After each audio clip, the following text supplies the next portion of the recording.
Zišli sme sa tu na Hviezdoslavovom námestí, aby sme povedali rázne nie. Nie hovoríme zrážajúcim sa vlakom. Nie hovoríme školstvu, ktoré patrí do minulého storočia.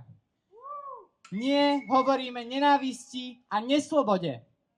Nie hovoríme vláde Roberta Fica, ktorá nesie za súčasný stav krajiny plnú zodpovednosť.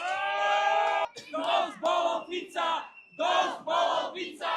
Dosť bolo Fica! Som spoluzakladateľka organizácie Študentský protest, ktorá je založená stredoškolákmi a vysokoškolákmi. Je to nestranická organizácia a jej účelom a cieľom je zmobilizovať slovenské študentstvo, aby sme zistili, čo spoločne ako slovenskí študenti chceme od Slovenska. Dneska sme zorganizovali v Bratislave študentský protest. Chceli sme dať najavo, že my ako mladá generácia nesúhlasíme s tým, kam sa posúva naša krajina, kam ju posúva vláda Roberta Fica a chceli sme počiarknúť také nejaké najdôležitejšie témy, ktoré nás mladých trápia a spolu s Bratislavou sa vlastne organizoval protest aj v Žiline.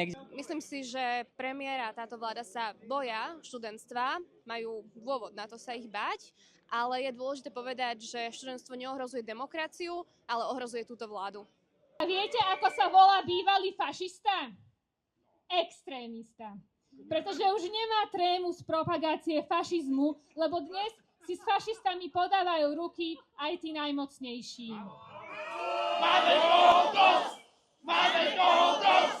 Máme toho dosť! Súčasná vláda a ministerka kultúry nám naozaj nedáva moc dôvodov, prečo tu ostať a prečo tvoriť na Slovensku tú kultúru. Naša organizácia sa venuje dlhodobo mladým ľuďom.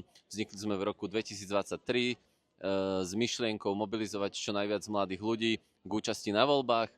Chceme tu zostať, ale nie v štáte, kde naši kamaráti odchádzajú za hranice, lebo tu nevidia perspektívu. Dosť bolo politikov, ktorí vidia len horizont 4 rokov a svoje peňaženky. My vidíme horizont našich životov.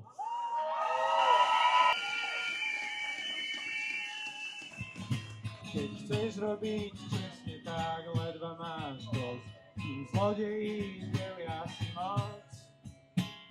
A nechcem toho veľa, chcem len dôstojnosť. A nebáť sa o budúcnosť, poď so mnou.